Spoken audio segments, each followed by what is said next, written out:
Alright, I'm filming. Alright, go. Holy shit. Okay. Holy shit! Oh my god! Hello and welcome to episode 15 of Under the Volcano with me, Nigel Simmons in Bali. And me, Ian Wallace in Norfolk. Norfolk. And this week we visit the cost of living crisis in this beautiful island. Discover why pregnant people in Norfolk shouldn't visit Butlins and why you should never buy a house on a cliff. But first...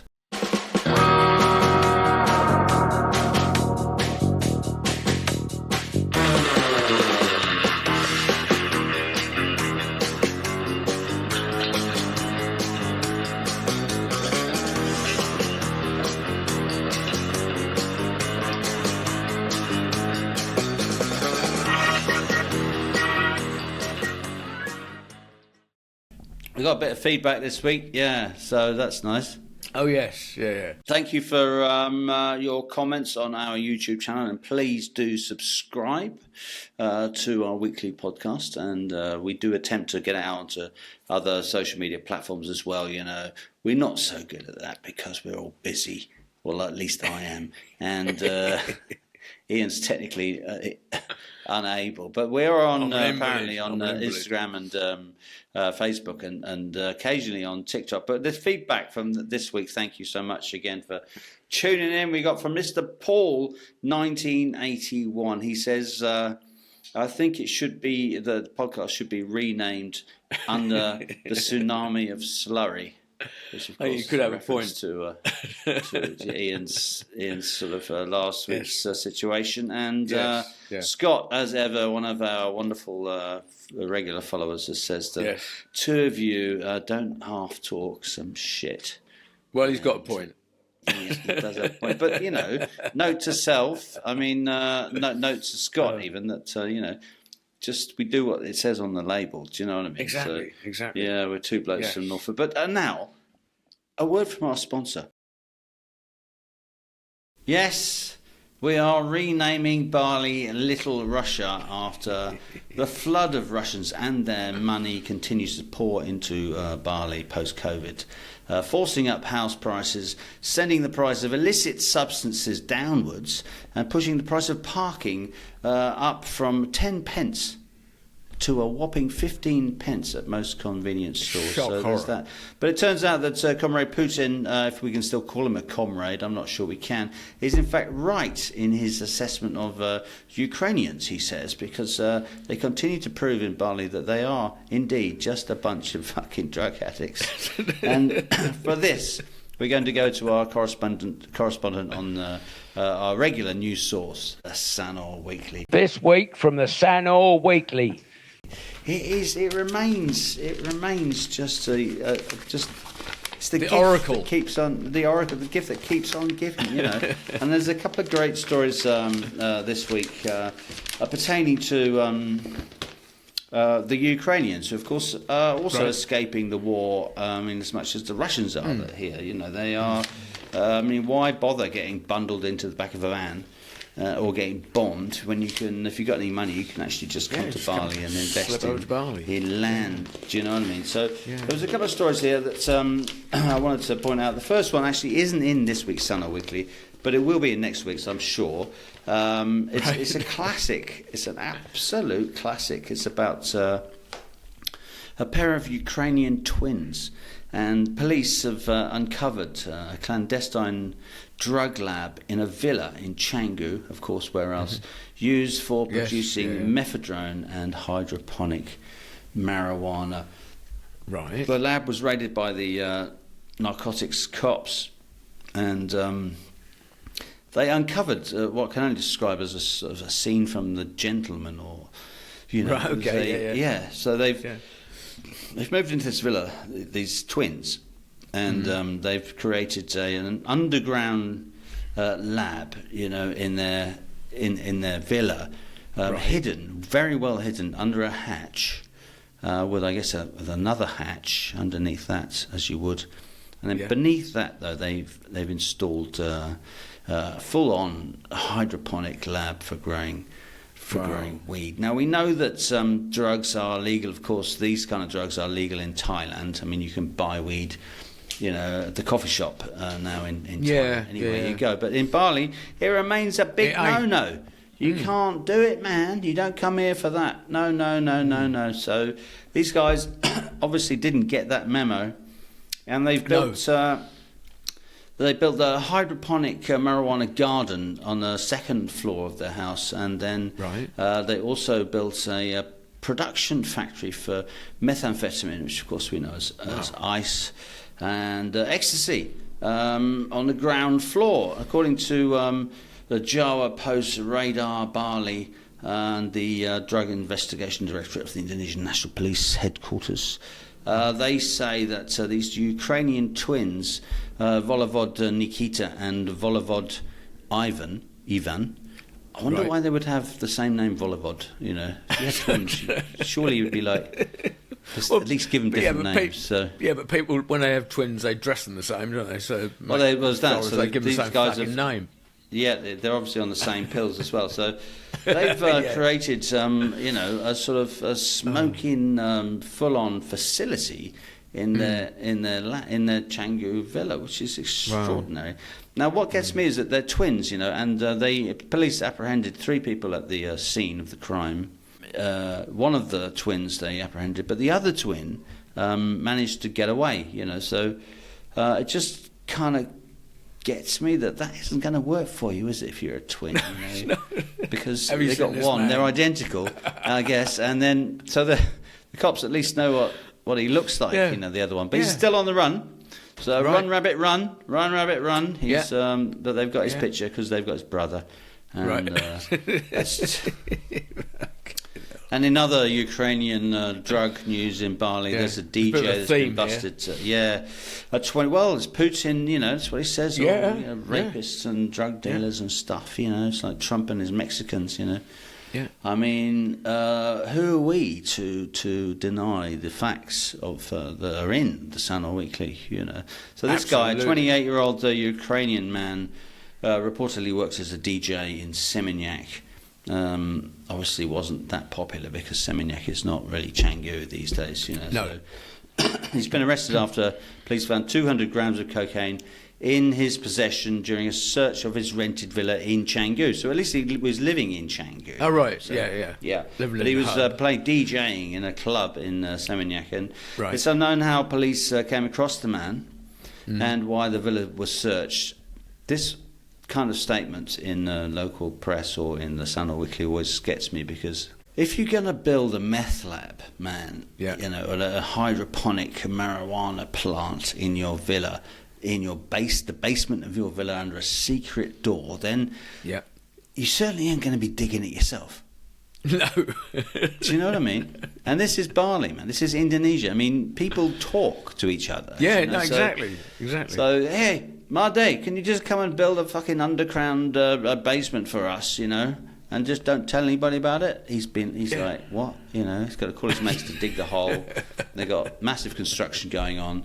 They're like, what are we going to use this for? They say, it's just a basement for, hanging out and stuff, But in the end, I think probably also what gets these guys is the stink, because you cannot manufacture methamphetamine or hydroponic marijuana without using an enormous amount of power. So suddenly you've got like 5 times the power that any regular place needs, and also the neighbours are going to go, what is that ungodly chemical stench? So. And then at that point, the Made would have been called and said, what the fuck's going on with these guys? And they're coming and going at all hours of the night, of course. So anyway, this DJ in Canggu thought he was being smart. He thought he was travelling back to Singapore every week for a month to Singapore. I guess he's getting his stuff Oh, right, okay, yeah. from Singapore, or posted to Singapore, or the Yeah. courier's going to Singapore, whatever, and he's coming through, he's got his key task, he thinks it's all cool, he's got 200 grams.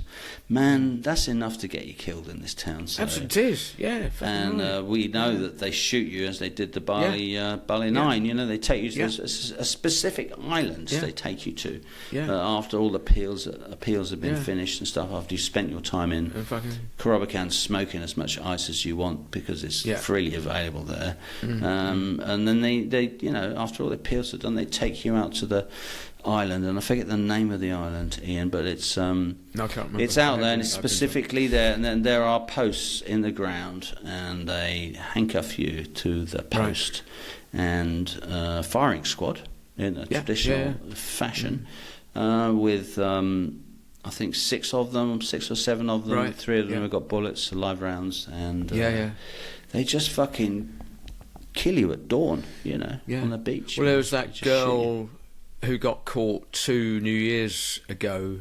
Was she from Brazil? Only a young girl. She's like 18. She got caught with about 3.5 kilos of coke in the airport. And I think it was only the fact that at her age that she didn't get firing squad, but she's got about 26 years in prison. I don't know which is fucking worse. But don't do drugs, kids. No, don't do drugs, kids. And if you're going to do drugs, do them somewhere else, not in Bali, because it's going to get you shot. Yeah. So that's a word to our younger viewers. Yeah. Yes. Yeah. It ain't worth it, man. Although back in our day, of course, we all did it, but but it's and we took the risks and stuff. But it was, you know, I think the risks it never turns out well. It didn't turn out well for me. No, anyway, we're not going to go into that. No, exactly. I think just in terms of the cost of living crisis in Bali, which is of course everywhere in the world these days, but it's sort of been felt. I mean, you know, you can see that illicit substances and stuff are coming in. And I imagine the price of that is probably going down or up or something, depending on the the ease and the availability of whatever you want. Supply and demand. You know what I mean? So usually you used to buy it from locals, but now of course it's all from the Ukrainians, as Mr. Putin tells us. So there's that, and also I've started to notice, of course. Other rises in prices, and notably because my contract on my house, because in Bali you generally, as a foreigner, you can't own anything, but you can lease, you know, for 10 or 20 or 30 years, you know, if you've got the right kind of structure and you're paying your tax and what have you. So that kind of used to be cheap. Used to be cheap to rent a house. It really did, you know. I mean, I remember going back 30 years, I remember, you know, my rent was about 200 quid a year. Wow. And which was mad in Ubud, you know. Gosh. We went through a few currency crises and stuff, but it was just very cheap. Excuse me. And then I sort of moved to Sanur, and things were still fairly reasonable, but I still paid. I remember paying double what I was paying in Ubud just to move to Sanur. That was 20 years ago. And now my contract has come up again in my house, my wonderful house, where I spent 20 years raising my daughter and living my life and stuff. It's come up again, so I've been forced to then look at other options for housing, because I want to move out after 20 years. I'm like, you know, want something new and stuff like that. Yeah. I started to look, man, the prices, you know, for a 2-bedroomed, small, I wouldn't even call it a villa. I mean, a small villa without a pool, nice garden and stuff, on a couple of 100 square meters, you know. Now they're asking in Sanur, like at least 200 million rupiah per year, which is about £10,000, you know. But £10,000 a year. I didn't realise that. Yeah, and that's the absolute cheapest you'll get, and it goes up to then double that, so £20,000 a year to live in a small 2-bedroomed place in Bali where the sun shines. It's all cool. Yeah, no, absolutely. Yeah.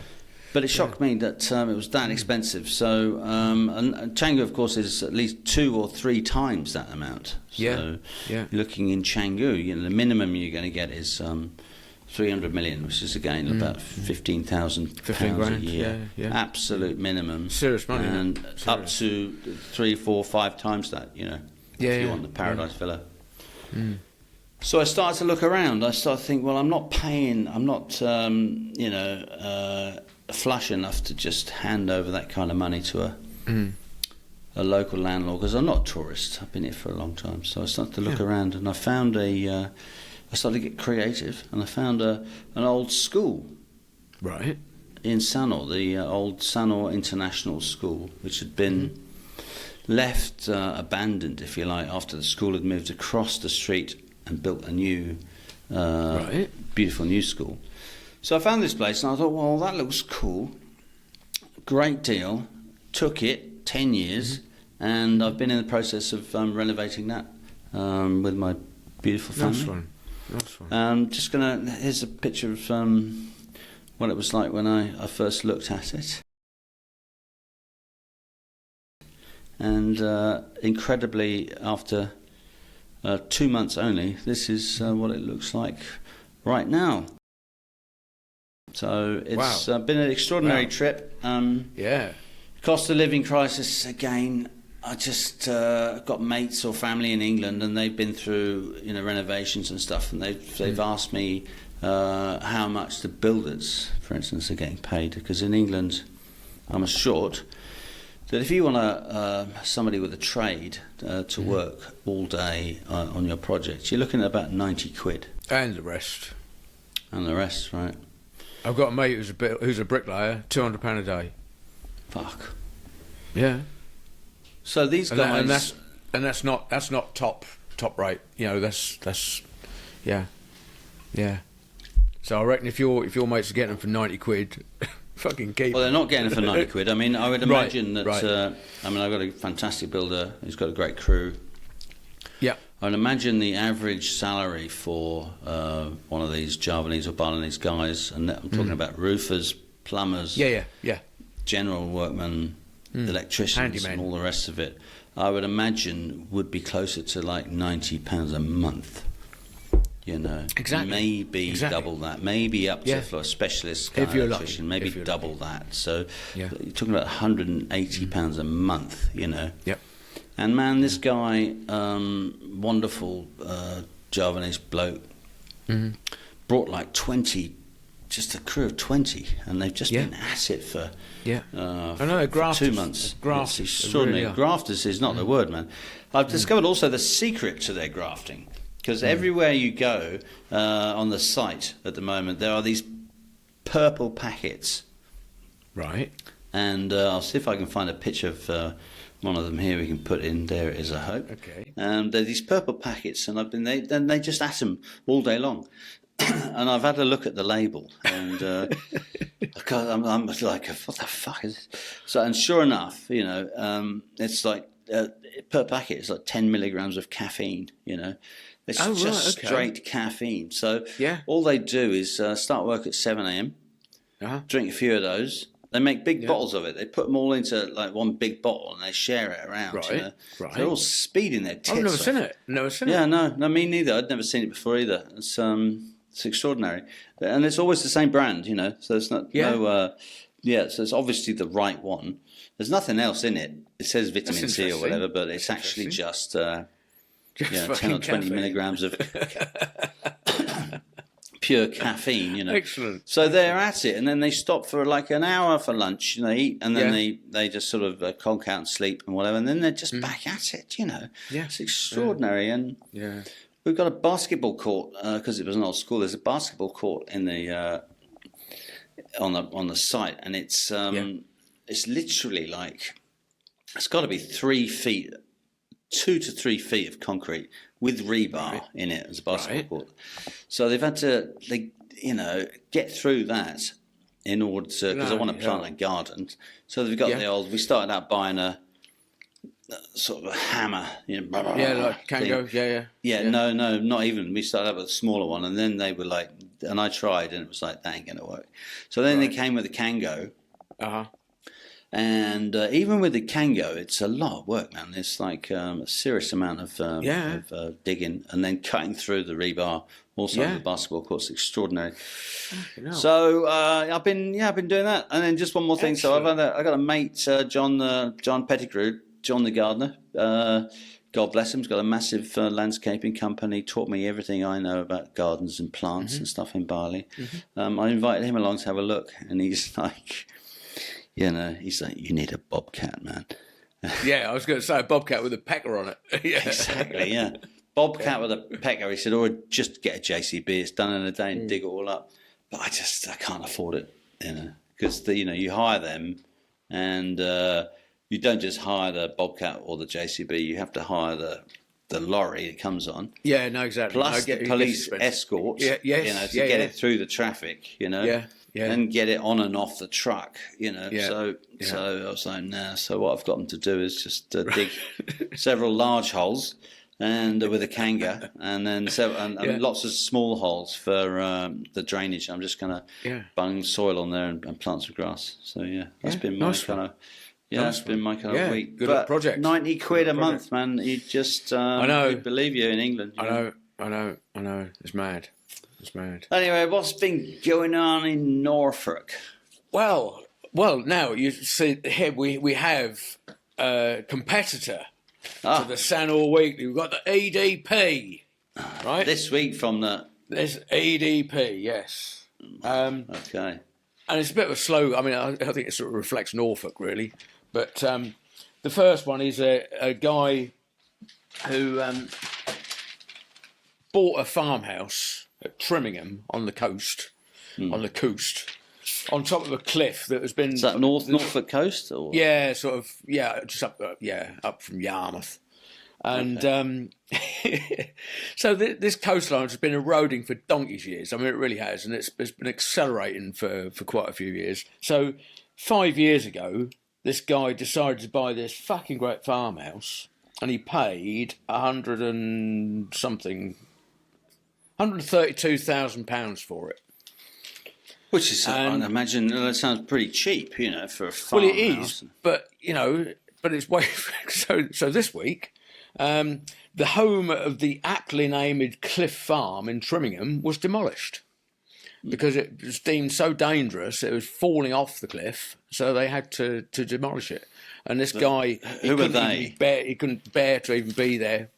They, or some demolition crew. No, but I mean, it's the council. £90 a year. But I suppose the council would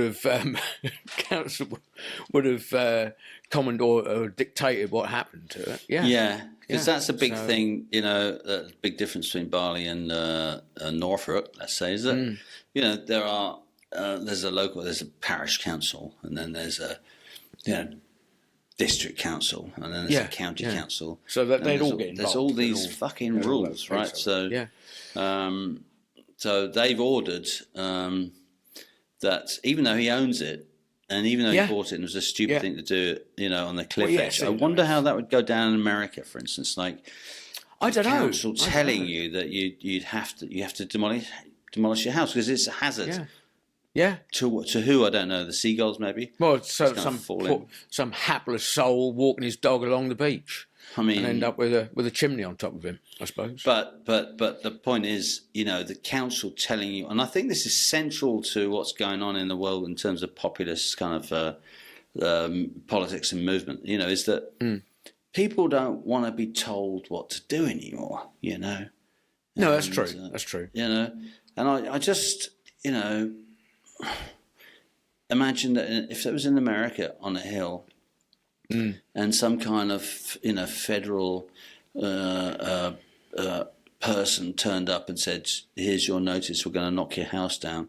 I imagine they would be met by at least a double barrel shotgun or some handguns, and saying, "You're not coming on my property." That's right. So it's a very interesting. I mean, yes, he's bought a place that's. I mean, you can't feel sorry for the guy, but it seemed a bit of a poor judgment.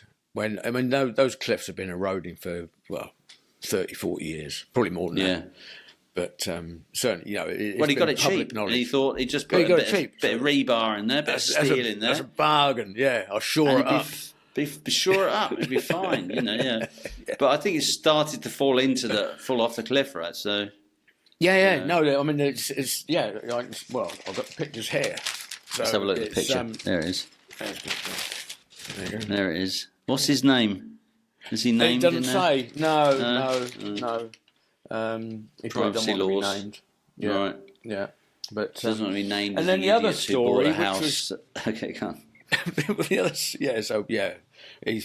But I mean, this is a terrible story. But there's a woman. She's a model, right? From Holt, up North Norfolk, and she took it upon herself to have 2 of these fucking XL bully dogs. She's had one for I think 2 or 3 years, and then took this other one in that's had 4 homes in its very short life, like a couple of years' life. Anyway, long and short of it is that the new dog called what's his name, Juju. The 2 dogs started fighting. She tried stupidly to get in between them, and this Juju just set about fucking mauling her, and she's ended up with 200 stitches. I mean, it's. So Miss Watts raised the alarm. We're talking about Mastiff, then, are we? It's like a these XL bullies. They're sort of I think they're an American-based. Whether they're a hybrid or not, I don't know. Have you got a picture there of the dog? No. Okay. Yeah, I have. Yeah. Russell. Look, he's a ugly looking motherfucker, isn't he? Yeah, and not to mention her. Yeah. So this dog just set about her. It's a perennial story, isn't it, about the Mastiffs? It's dreadful. And started out with what were they called back in the day before we found out their exotic names for each of their pit bulls and all that sort of stuff. Pit bulls, right? So it's the fodder of newspapers in the UK, especially, and also in Australia, in Western countries where. The pit bulls. Have there been banned pit bulls and stuff in England? Yeah, they have. These XL bullies. They're right. So they're a variety of the same thing. It's a mastiff with a they're just and, fucking cut ears and all the rest of it. And they're very popular in Bali as well. I know. What came first, the chav or the fucking or the dangerous dog? And I have to say, when I used to go walking. When I used to go walking at GWK, there was a guy. It was hilarious. He's got one. But this dog would run behind him on his scooter, and this dog would have a pair of iridescent shades on. They looked fucking incredible. I mean, it was just really funny. And he was Have you ever known or been close to a mastiff? No, I've no desire to. Right. No desire to. So I also had the same fear that newspapers recognise that everybody has about mastiffs, but I've been close to a few of them. And there was one that was such a fucking lovely dog, man. And just the most amazing beast. I mean, I have to say, I fell in love with her. And she was, just the healthiest butcher's dog, that you will ever meet. And the most loyal and lovable and loving thing, but the power. But there's that fucking switch, and there's not the switch, though, because the switch is there in every dog.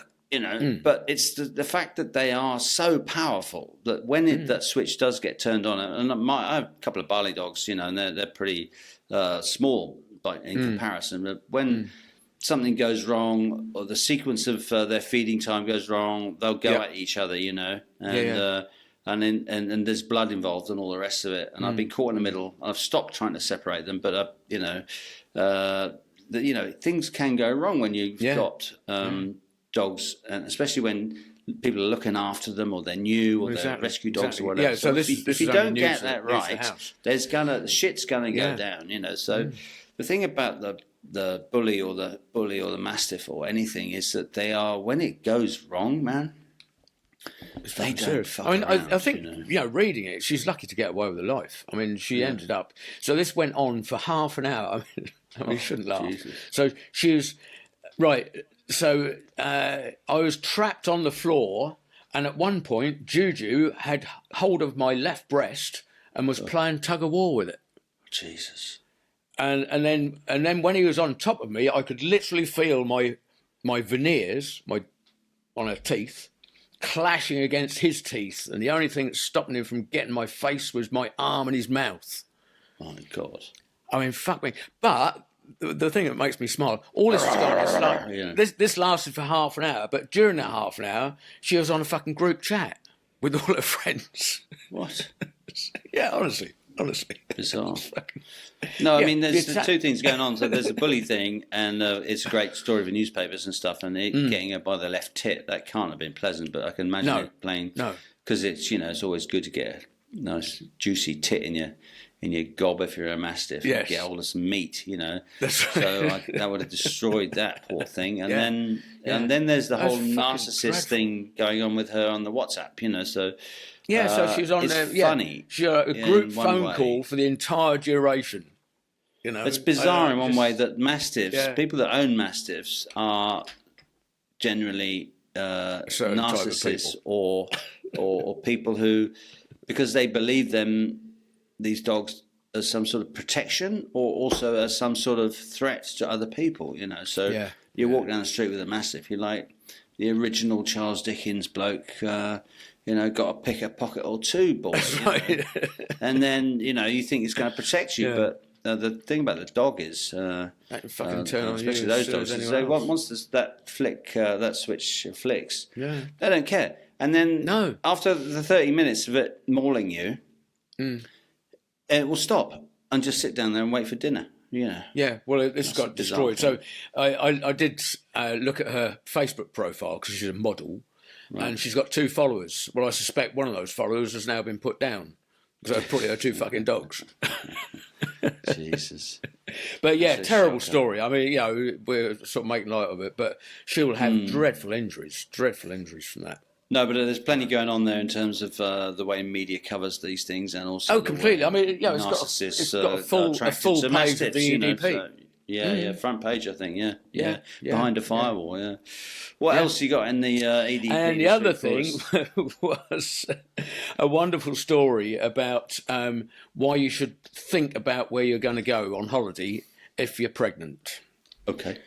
Right. So this woman from Norwich, 27 years old. She was booked. No, I just love the way this is written. So she was booked to go into Butlins at Skegness, right, at the end of Nice. July. But was only recently informed that the swimming pool was going to be out of bounds and closed for their entire stay. So, so the Mulbarton mum is pregnant and will be 8 months along come July. And I just thought that was delightful. Okay, so wait, so she's 8 months in July, so now we're in what? We're in May, right? Mid-May. So she's about 6 months. June, so she's up the duff. She's 4 or 5 months up the Yeah. duff or something. She's going to be 8 months up the duff, and then she's booked So a holiday. she's going to be nearly ready to carve, and Right. she was going to go in. Perhaps she was looking to the swimming pool as being a birthing pool. Perhaps that's Maybe, why or she it's did. just looking forward this to- could be. Yeah, just looking Could forward be. to Hidden lounging agenda. around in Skegness Like at Butlins like in fucking a pool. whale. And like a whale, which is fine. Yeah. And then they've done, presumably it's some kind of renovation, is it, or something? Yeah, they're tarting And it up. she's But she, okay.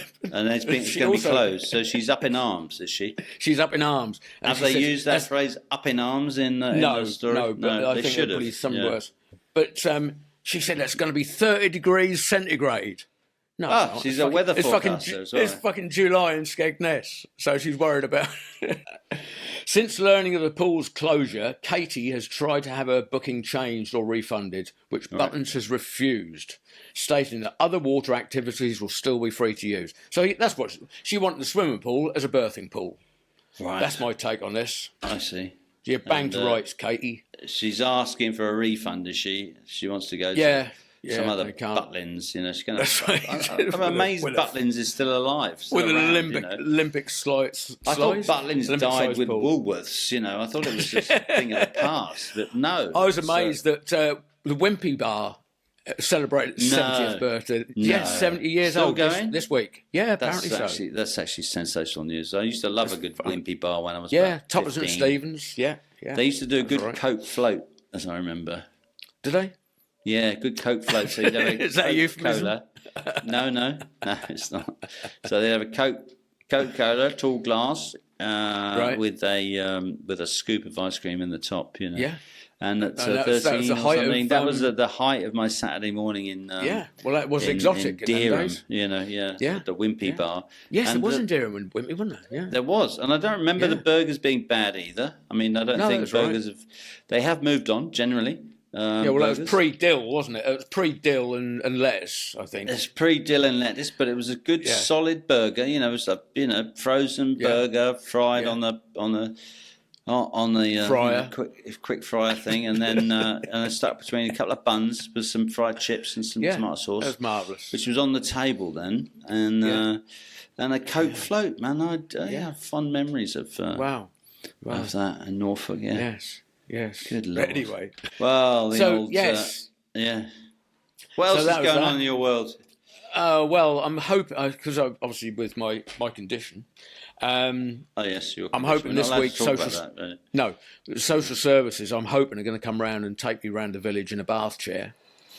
Okay, do they do that? Because I'm hoping they will. Because honestly, fucking Homes Under the Hammer, daytime television, dreadful. Fuck me, mate. So what are you watching that on? I mean, like on a television, I'm watching on a big television, a very big television. Right. And it's like is it BBC or ITV and stuff like that? I don't know what it is. I just flick through the channels to find. And it's called Homes Under a Hammer. Yes. And that means basically people like me who are renovating old schoolhouses. And, buy a bit of shit and And I've never watched the whole programme all the way through because you sort of it's either go to the toilet, have some morphine, or watch Homes Under the Hammer. Under the Hammer. I don't see that there's a choice there. I just go. I forget even the toilet. I just go straight to morphine, and then maybe Homes Under a Hammer would be interesting. Well, Ian, you enjoy your because I don't own a TV, and I'm proud to say. But you I haven't do watch missed Netflix. Yeah, but you chill out, man, after your accident. I will. Thank you. Thank you. And enjoy your daytime TV. It's been a pleasure talking to you as ever. And you, likewise. It's good. See you next week. Bang tidy.